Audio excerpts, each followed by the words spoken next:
All right, you guys, it's your girl Brandy Glow from HipHopNYews. I'm outside, never inside, with Brooklyn's very own Loni Fab. How you doing, girl? I'm good. I'm great. I'm blessed and highly favored.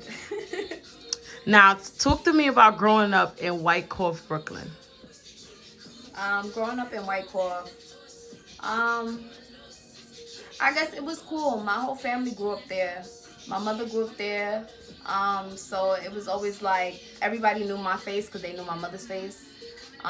Everybody knew my face because they knew like my family's face. So it was always like a comfortability thing, like I guess. But I always did want more out of life. I always did want more outside of Whitecroft. So I always found myself never really like outside with them. Maybe like just trying to outgrow it, if you understand what that means.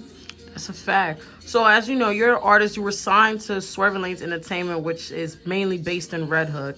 And everybody from Brooklyn on Red Hook and White Cove, they don't get along. So, what type of predicament has that placed you in, being an artist? Um, well, sorry, I'm gonna have to take a drink to that.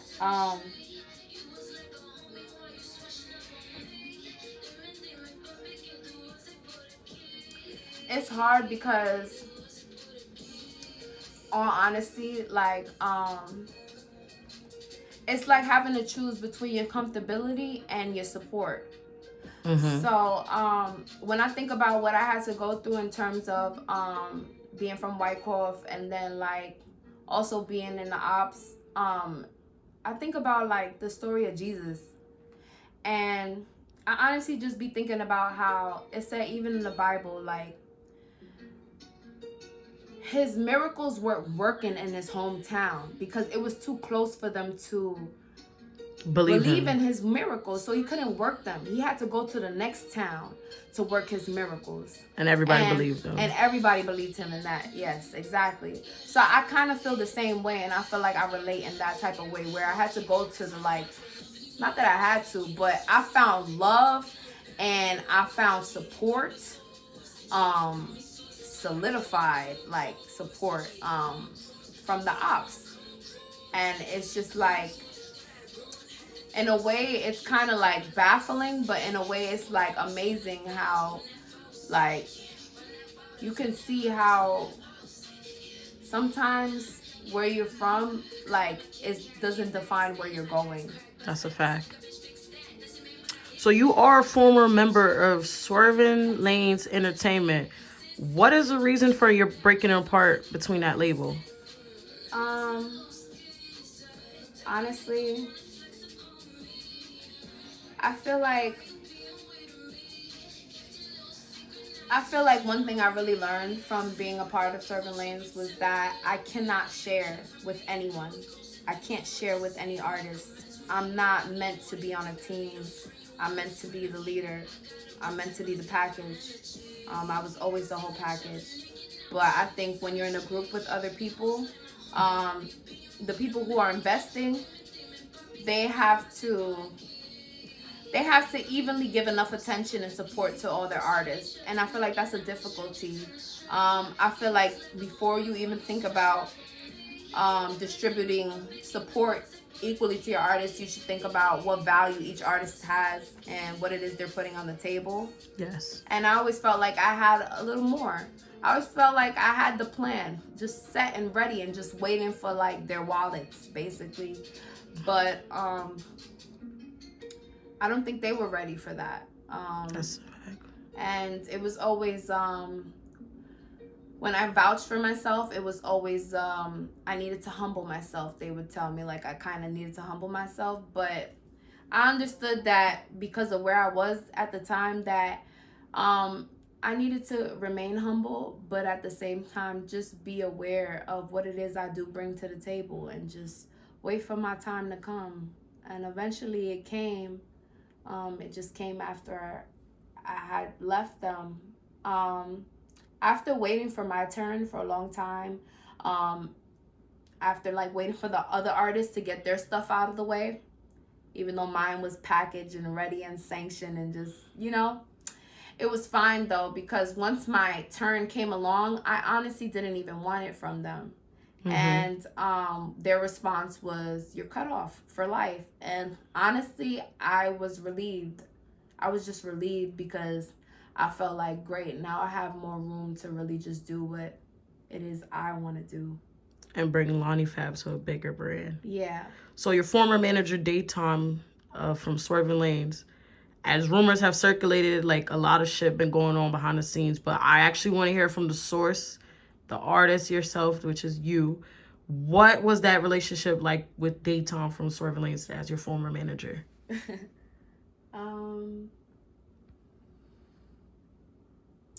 The relationship was, I want to say, bittersweet. In a way, I feel like the Most High, he puts you in places, and that's why I named the song "Cut My Losses." Which is her newest single that's out now, you guys. Yes. I feel like the Most High, sometimes when he wants to give you blessings, he puts you in predicaments where you have to learn certain things. And I feel like Daytime was one of the lessons that I had to learn from. I learned through our relationship that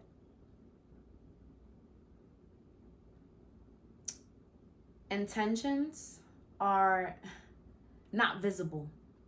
You can't see the person in front of you. You can't see their intentions. You can't see it. It's always going to be invisible. And I feel like with him, I learned that I can inspire someone. And I think I learned that I can be an inspiration to just anyone, man, woman, no matter what age. I feel like I had a lot of energy, a lot of inspiration, a lot of things that I wanted to put onto the table and just introduce to everyone, introduce to the world, and introduce to the industry. But I think with Daytime, and I don't blame him, I think when you see something beautiful, like a flower, the first thing you're going to want to do is pick it, is pull it out, is clip it. And in your mind, you probably don't think you're hurting the flower. You're thinking it's something so beautiful. I want to take it. I don't know what else to do with it. When you see something beautiful, you just want to harness it. And I think that was kind of our relationship. I feel like I was a beautiful flower that was the inspiration to him and to the team, and that he probably felt like he needed to harness. Maybe it made him feel like a better person. Maybe it made him feel like he had an extra purpose. Maybe it made him feel more like a man. Maybe it made him feel confident. Maybe it made him feel like a genius because he chose me as one of his artists, and I was probably like the best package on his team. But I think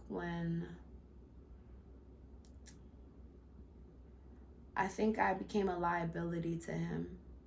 Why do you feel that way? I feel that way because the relationship that we had, it had different layers to it. It started off from like manager to artist, and it gravitated and kind of just grew into business with pleasure. Business with pleasure, definitely. Damn. Lots of pleasure, definitely. Definitely lots of pleasure, lots of confusion along with it, lots of drama, lots of hearsay,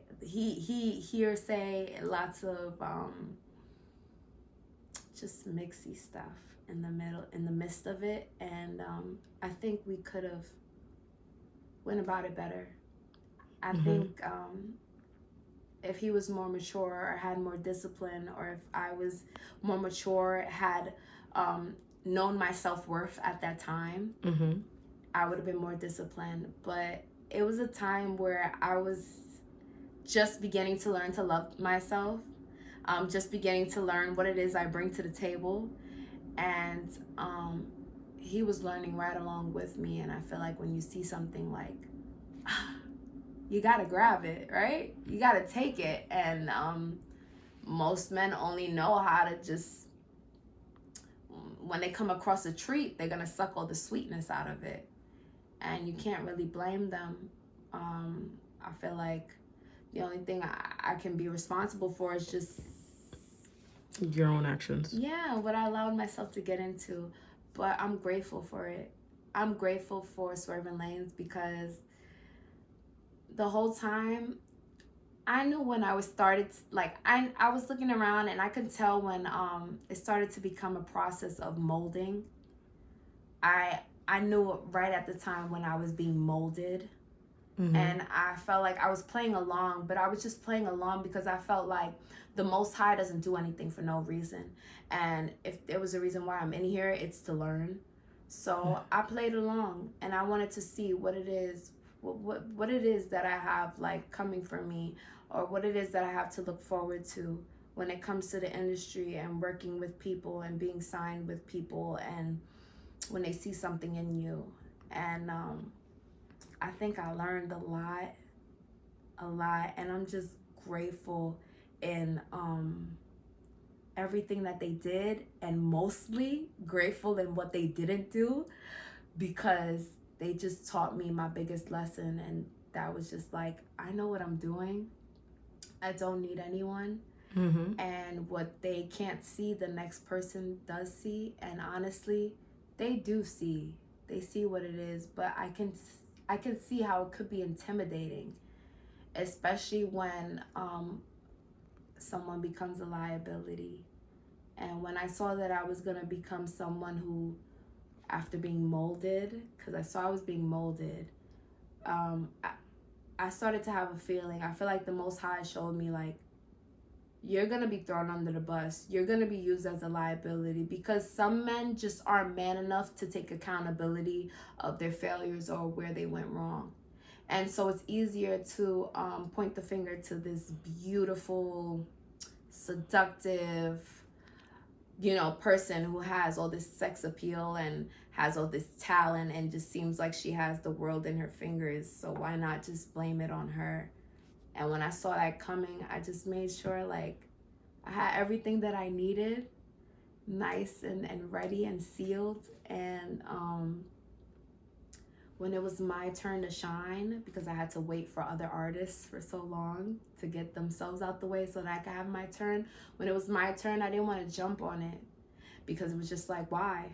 Why would I do that? After you put me in a corner for mad long, why would I just want to jump because you said jump? That's not where I come from. That's not what the Most High taught me. So when that time came, I didn't jump. And when I didn't jump, I was told that I was blocked for life. And I was happy that day. I was relieved. I felt like freedom, because I knew that the Most High has something planned for me and for them to learn. That's a fact. And this helps inspire your latest single, Cut My Losses, which was released on October 31st. So talk to me about Cut My Losses. So Cut My Losses, I released it on October 31st because that's my mother's birthday, Halloween. Oh, shit. Okay, so yeah, she's the baddest, the scariest, the biggest, So I just felt like what better way to honor her than to freaking drop it on her birthday, because hello, the baddest gave birth to me. Why not? I felt very like, I'm not a Scorpio, I'm an Aquarius, but I felt very in my Scorpio vibe. Like, What, you're like a Scorpio moon? Or maybe I am. I think I am a Scorpio moon. I think I am either Scorpio or Pisces. But I just felt very like boss. Like, this is my time. This is me. This is my moment. And you love me, then you love me, and if you don't, You don't. you don't, you know. And that was the time to really let it out. So I thought, you know, Halloween, that's the best time, it being my mom's birthday. But I feel like Cut My Losses, that's the song for me. It also showed your peak as an artist from your first EP on SoundCloud to now. You can see the whole gravitational change. Yeah, where I was then and where I'm now, it's like I'm more aware of who I am. I'm even more sure about what it is I bring to the table. I know my value. I know who works with me, and that's the Most High at all times. And I just knew like this needed to come out. I find it so funny that Swervin Lanes was trying to pretty much like put out any song but this song. And maybe they knew just as much as I knew how valuable this song was.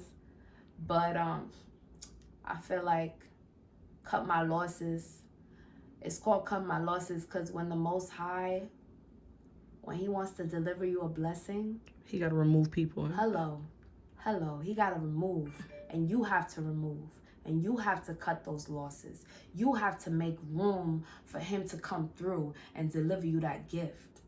You got to make space, and it's going to hurt. It's going to be some things maybe you ashamed of putting the light. It's going to be some things that hurts to move on from, but that's just how the Most High works. He's a beautiful artist, and you're not going to be able to fathom his art until you at that point. And I think that's what he did with me when it comes to this song. He was like, let's make some room. Let's cut our losses and make some room. Yeah. And that's definitely what I did there. So yeah, Cut My Losses. It's on all streaming platforms. Everything. Make sure you tune in. Loni Fab. Loni Fab, LONIFAB. That's me. And now, being a female artist as yourself, do you know, like, what was your experiences being an artist on a label, and why did you decide to become independent? When you're a female, I feel like us females, we have to understand our place, not just in the industry, not just in a label, but in this world. You see, they're gonna try to tell us that men are here and we are here, but I want you to understand why it is they gotta tell us that, why it is they gotta convince us of that. Mm-hmm. You ever looked into the Bible? You look into the story of Adam and Eve and how she convinced Adam to bite the apple. And what did Adam do? He bit the apple. And the Most High, what did God do? He became angry. He cursed the both of us, right? He said basically with us women, he cursed us with the pain of labors. So when we get our cramps, or when we dilating from giving birth, or when we're in labor, all that pain comes from just us being able to convince a man of doing something that was against God. And I think that's our power as women. I think, yeah, let them think that they're the head, but just know that we are the neck, and the neck can turn the head either way it wants. And once you accept that, and you learn how to play humble, but at the same way, play smart, play chess, you know your place in this world, in the industry, and the label. And I think that's what I learned. I learned my place as a woman, and what power it is that we bring to the table. Oh, that's good. Now let's talk more about your mother. You say your mom is the baddest bitch, born on Halloween. How was it like growing up with her? Because she's also Caribbean as well. And I came from a Caribbean mother. Yes. So I already know how, like, the household situation is. Yeah. How was it, like, expressing to her that you want to be an artist, you want to, like, do your own things, might not abide by her rules, like, 100% of the time, you're, like, 50, 60% of the time? Like, how is it growing up? First of all, I want to let y'all know I love talking about my mother. I love talking about that woman, because in my eyes, in my mind, I feel like there's no one more beautiful than her. There is, like, just, I feel like the Most High made her my mother for a reason. so that I could learn firsthand how to deal with the rest of the world. Because the Most High gave me a tough mother. Scorpio, birthday on Halloween, so you know she the scariest bitch there is. And she know that. I tell her that too, but I also tell her she the baddest bitch. Growing up with my mother, she had me when she was 20. She was born in Dominican Republic. I'm Dominican. Both my parents was born there. She was raised in the capital.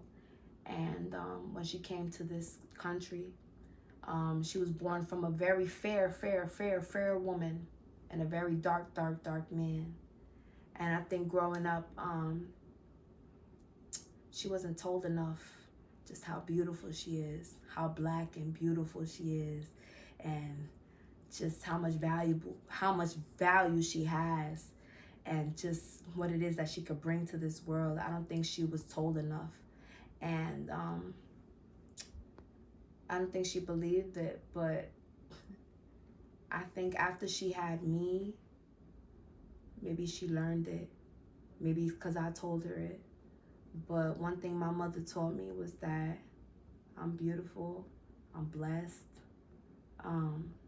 know who my creator is, always give thanks, always give praise, because he can give and he can take away. And one thing I love about my mother is she taught me that there's always room for improvement. There is always room for improvement. When I was in school, I would get a 90. You know what this lady would say? You're supposed to get 100. The days that I would get 100, she would tell me, duh, what you want? Congratulations, you're supposed to be doing that. That's what you're supposed to do. And maybe growing up, maybe I wish I had more. Maybe I was comparing her to the parents on TV. Foolish of me, because now I'm just like, I realize how strong I am, and it's because of her. I realize the voice in the back of my head is hers. And she used to always tell me, oh, like, they're jealous. And she wouldn't tell me it's because you're beautiful. It's because you're talented. It's because you're smart. It's because of this. She would just tell me they were. And maybe she left it to me to figure out why it is they were jealous. But growing up with a mother like mine, honestly, long story short, she put the fire on my ass. She put the fire on my back. She put the licks on my ass. And I learned firsthand just how the rest of the world was going to treat me, how they was going to look at me. But I also learned who the fuck I am, who the fuck I am not. My mom was a very strong woman. So I feel like I had no choice but to figure out who I am, introduce it to her, and not let her take that away from me. Because my mom was such a tough person, I had to learn who I am and introduce it to her and be like, this is me, and you're going to accept it, and you're not going to take it away from me. And I feel like once I got to a point where she didn't shake my bones, it's like the rest of the world don't shake my bones. She the only person who could shake my bones. And if she don't shake my bones, nobody shake my bones. And the only reason why she don't shake my bones is because I'm just old enough to know who I am. I'm old enough to know why the Most High delivered me through her. And I love her and I appreciate her. And I think she's the most beautiful person on this planet.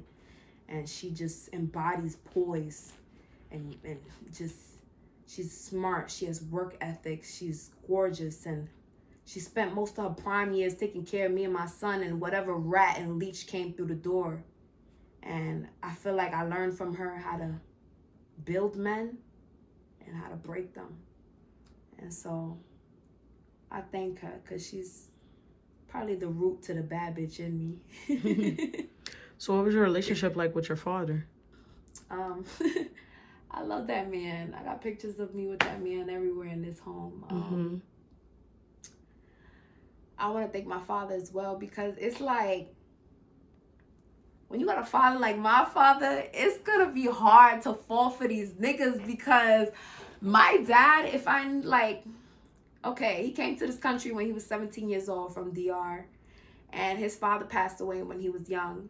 So he was the youngest in his home, but he worked early and he became the man of his home. And his mother, he honors his mother so much. And it's just so beautiful how much he puts his mother first. He always told me growing up, I put my mother, then I put myself, then I put y'all. And when I was younger, I'm the oldest on both my mother and my father's side. I'm both there first. So growing up, that kind of hurt. I didn't understand, like, what you mean you put her, an old lady, then you put you, the fuck? Then you put me and the rest of the kids? Like, that don't make sense. But I didn't learn until now that I'm older that it makes sense. You got to honor the one who put you in this world, who put you first, who made you a priority. And that's how he feel with his mother. And I think that's a beautiful thing because that's how my son looks at me. So now that I see how my son honors me, I'm able to respect how much my father honors his mother. Not only that, but he said he put himself second because how the fuck are we going to get by if he's not right? If he not straight? So I didn't understand that until I got older. Like, yeah, you got to give to yourself so you could give to your children. He taught me that. Also, whatever I need, I call that man. I mean, I'm not going to lie. I never could call him and be like, Papi, this man just put his hands on me. I need you to come. I need you to... No. Papi was never like that. It was always like, what can I do? You need money? Let me know if you need money. I send you some money. I love you. Like, that's how he is. But with me, it was like, nah, I'm about to kill this nigga. And I feel like I'm so glad that he didn't, like... He ain't come and try to, fight niggas for me because I had to learn that by myself. I feel like my father set such a high standard from how I look at men. That man is so ambitious. He would only come and see, like, when I would see him, when I would spend the night at his house, it was every other weekend. But I would only see him, check this, lunch, when he came to get his lunch, which is like around 12, and go back to work. Probably like 12 to 1 in the morning when he would come after work. And we would watch a movie until somebody goes to sleep. And then 5:30 in the morning when he got his ass back the fuck up to go and fucking work for his fucking family. So his ambition is like the root to what I see when I look at a man. When I look at a man, I think like, are you ambitious like my father? And if you're not like my father, I don't want you. Get the fuck out of my face. Because I got a bald-headed daddy. And you know what they say about girls who got bald-headed daddies? You can't tell them shit. Because, yeah, you want me to call you daddy? My daddy take care of me. My daddy drive a Tahoe. My daddy drive a big black body. He do whatever the fuck he want. He got a whole farm in DR with cows and animals and trees and mad Haitians working for him. No disrespect, I love my Haitians. But yeah, so it's like if you want respect from me, if you want me to look at you like a man, you gotta be close to what my daddy lived like. And if you don't live like my daddy, if you don't hold the values he hold, the morals he hold, the principles he hold, it's like, get the fuck out my face, bro. What you doing with my time? You wasting it. That's a fact. So how is it balancing being a mother and an artist at the same time?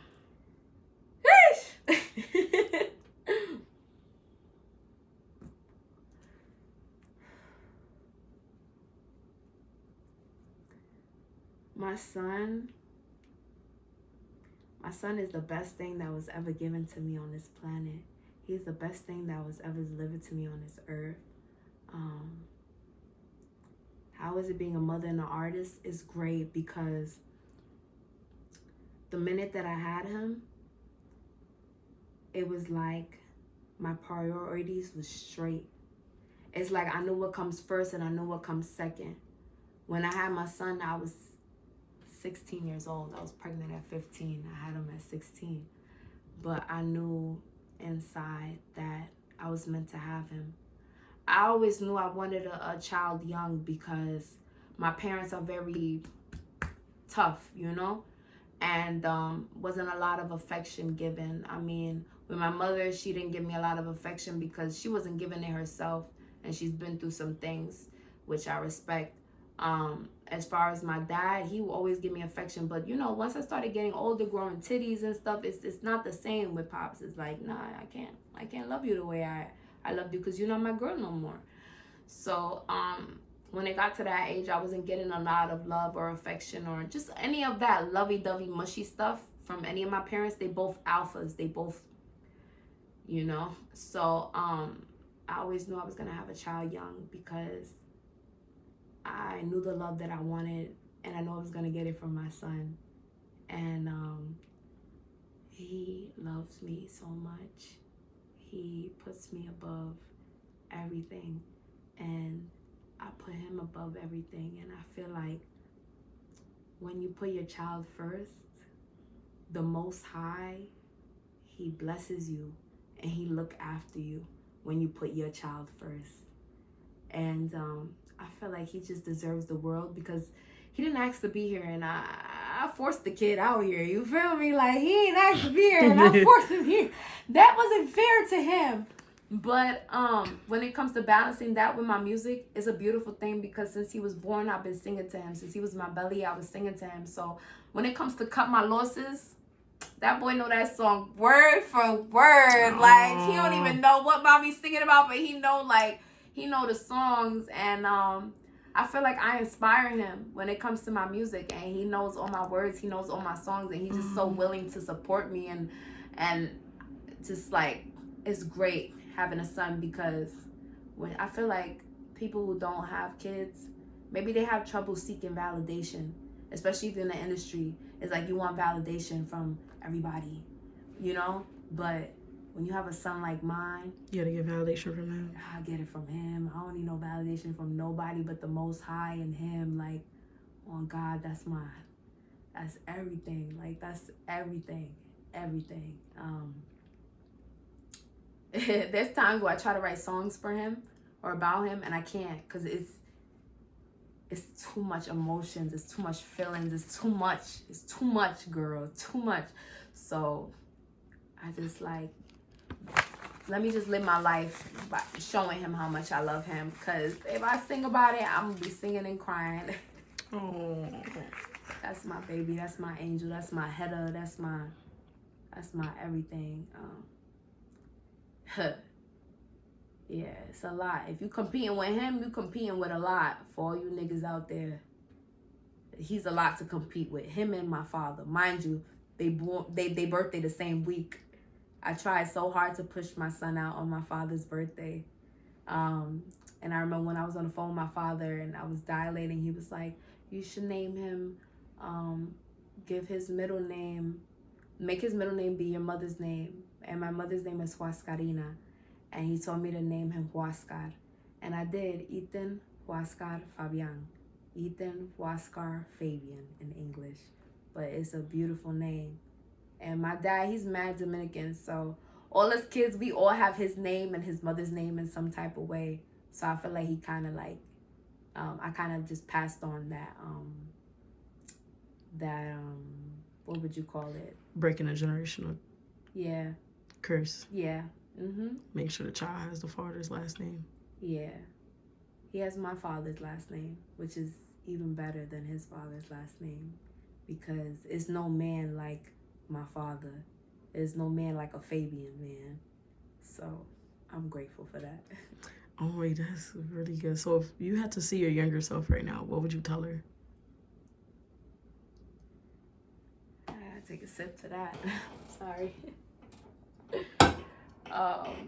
Younger self.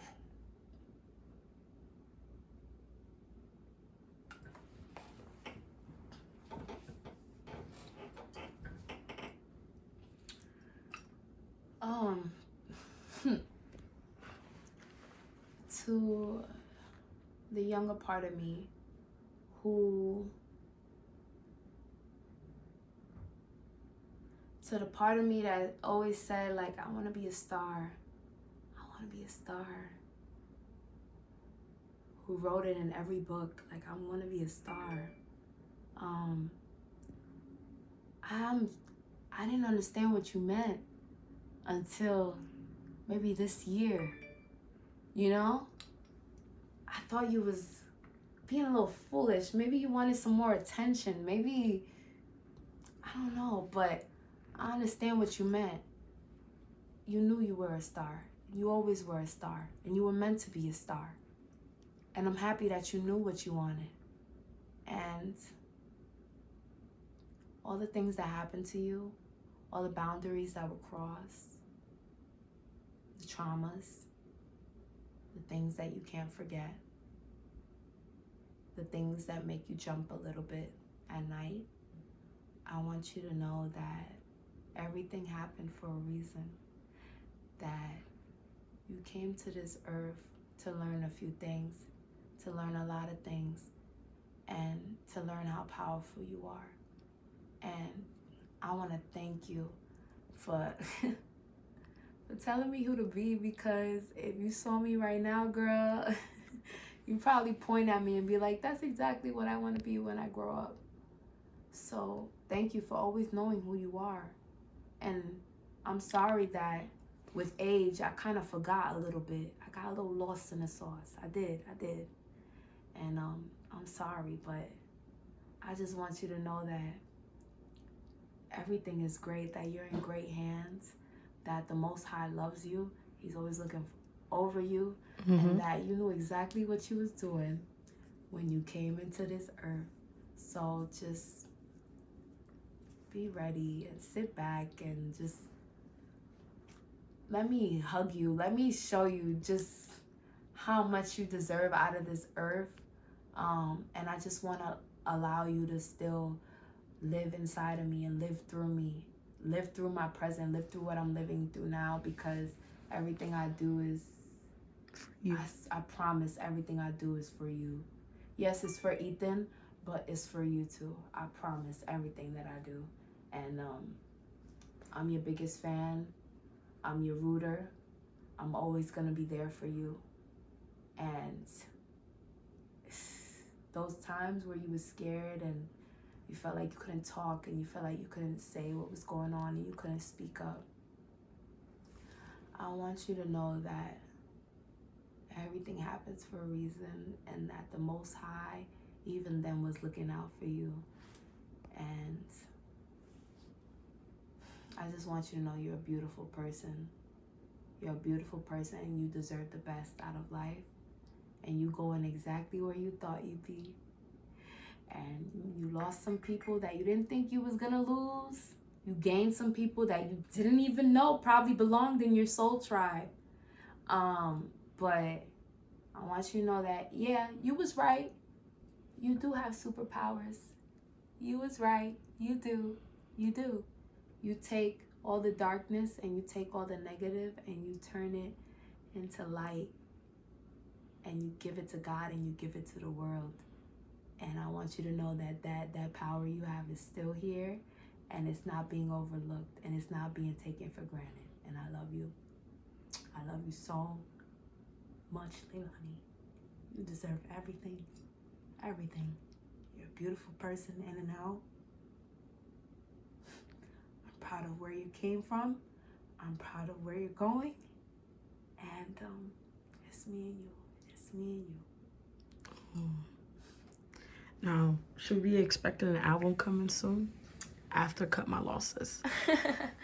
You should expect a couple of singles, and you should expect 2 projects, 2 albums. I'm gonna take y'all through the motions.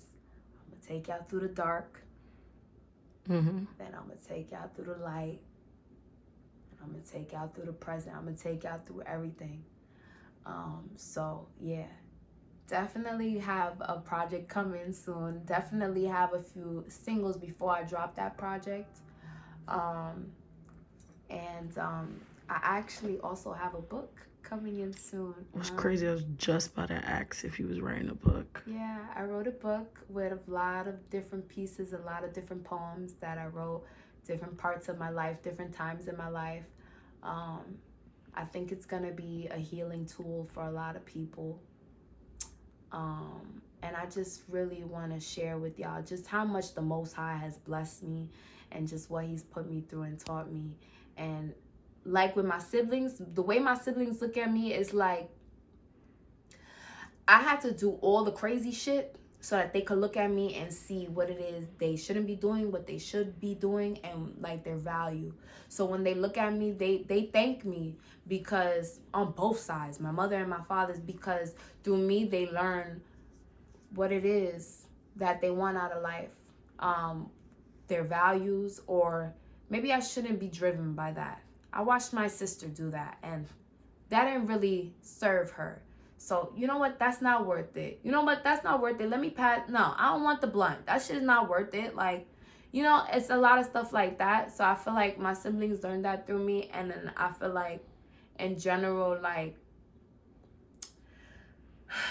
I feel like through me with my music, if I can show you my experiences and what I had to go through, and you guys can learn through it without having to go through the turmoils yourself, then I feel like I'll be doing a service. I'll be doing a service on this planet. I know I'm babbling a lot, but I swear I'm just You good. speaking The from fan, the audience would over love to here. know about any artist that I find, that I listen to. They'd love to learn about them. But you know, we checking out. You checking out with Rainy Glow from HipHopNYnews, Brooklyn Finest, Loni Fab. Cut My Losses is out right now. Cut My Go Losses. stream it. Stream it. All platforms. Follow her on Instagram. Please.